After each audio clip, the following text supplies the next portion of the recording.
You're watching a video review by the TransformersMatrix.com crew. Okay guys, Optibotimus back with part 2 of my video review of Transformers Animated Ratchet. Now, I didn't mention this in the first part, and this kind of aggravates me. I just kind of noticed it. I kept looking at it, and I didn't think. Right here, we have a paint error. Now, I might be able to scratch that off, but like this is the official one, so I can't imagine why that's in there, but I'll probably be able to get that off. Just file that down or something, scratch that off. But either way, in this I'm going to show you how to transform them. So what I go ahead and do first is right here in the back, these are going to become his feet. So just grab hold of the wheels here and you pull those down. Just kind of get those out of the way. I'm going to move the camera up. I'm really impressed with how my camera's working now. I don't know what I did to it. At this point, go ahead and legs. Now I'm going to do this from the back angle here. So go ahead and separate the legs.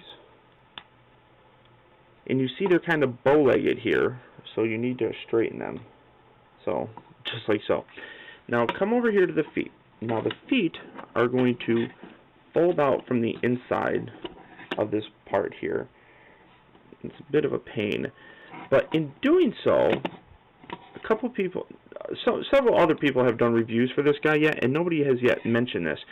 His feet have a separate black piece underneath it, as you can see there, which I think is used to help stabilize the feet themselves when he stands,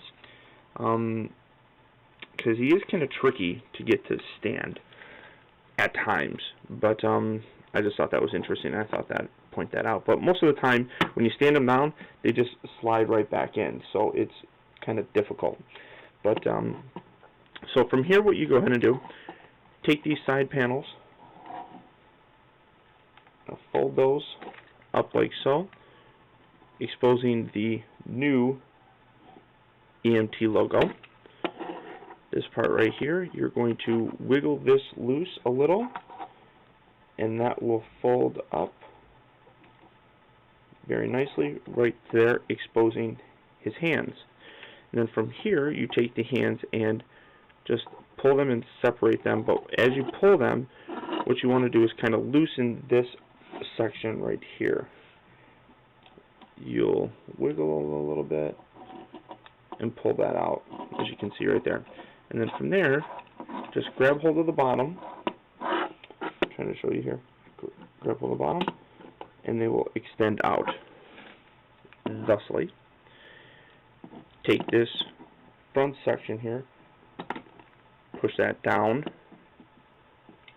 so you release his belly. Rotate these around. Make sure that these little flaps are pushed all the way in. Now, because of his transformation here, these guys, these are going to be his little, I forgot the name of these things, the magnetic field generators or whatever they are. You have to extend the arms in order to be able to rotate these. So go ahead and grab hold of the upper arm, grab hold of the forearm, and pull. Then you can rotate. This will then clear the area. Before, it won't clear around. If it goes up, it gets hits on this. If you rotate it down, it hits this. You need to grab hold and extend, then it'll clear it. So you can rotate it like so. Get the arms into position.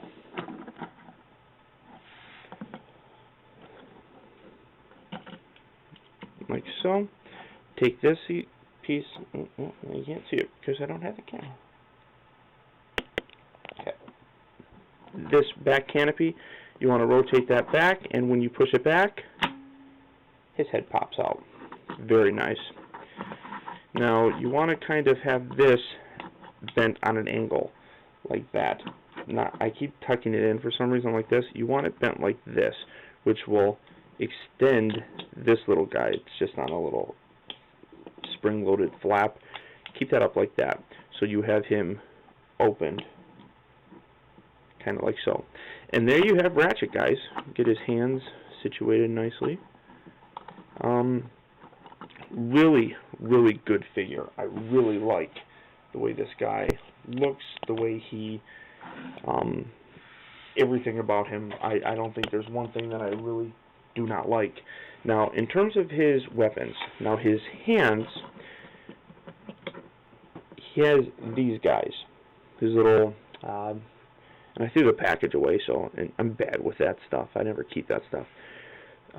So these are his weapons here, but let me get to that in a second. Those are attached automatically to him. In terms of articulation, his head will do a full 360-degree rotation, and because it's on this little spring thing, you can kind of get some like weird angular poses with it, but that's about it. His arms will rotate a full 360 degrees. They go up and down, or in and out of the body like this, but that's as far as it goes because of these big wing things. They hit his head. So that's about all he can really do. He does rotate at the elbow.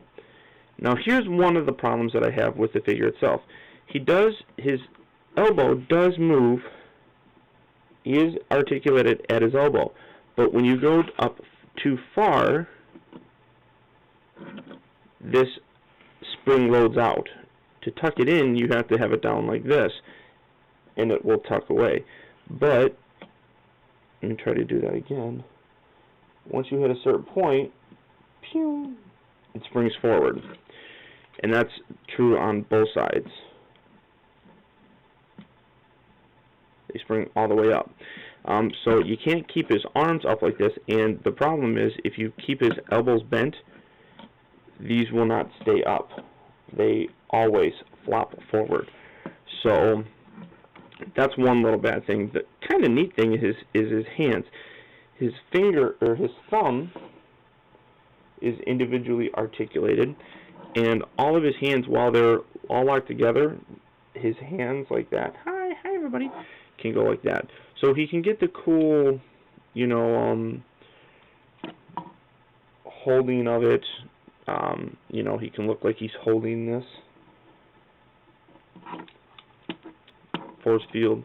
I wish I could remember. Somebody comment this and tell me what it is, because I can't remember. I'm going to check the video and I'll have to look. But then his legs also get the running man motion. They rotate and they bend at the knee. They also do this, so you can have him be retarded like that, but he stands up like this. But that's part of his transformation, because you got to be able to bend his legs in when you transform him. So keeping those out. And then his feet have some flexibility, and like I said, you have this extra little piece here, which gives a little bit more dexterity to the feet posing. So, I mean, as you can see, I got him kind of like leaning forward and all stuff, but you can see how the feet are. So it gives you an extra heel, almost, to be able to pose him. Now, in terms of his weapons, I showed you these.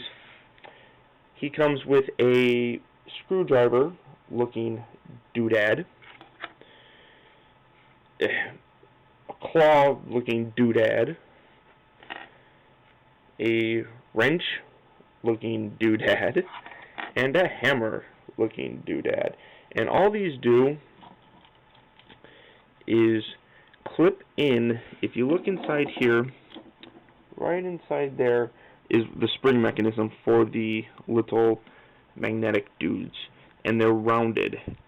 You take this little clip and you put it on that,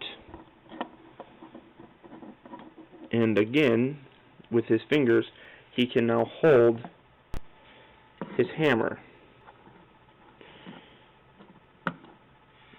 So he does have the ability to hold these. They also will store in his back section. Right inside here, there are little round pegs that these will clip to. So boom, ba-da-da, boom, ba-da-da-da, boom, ba-da-da-da, boom.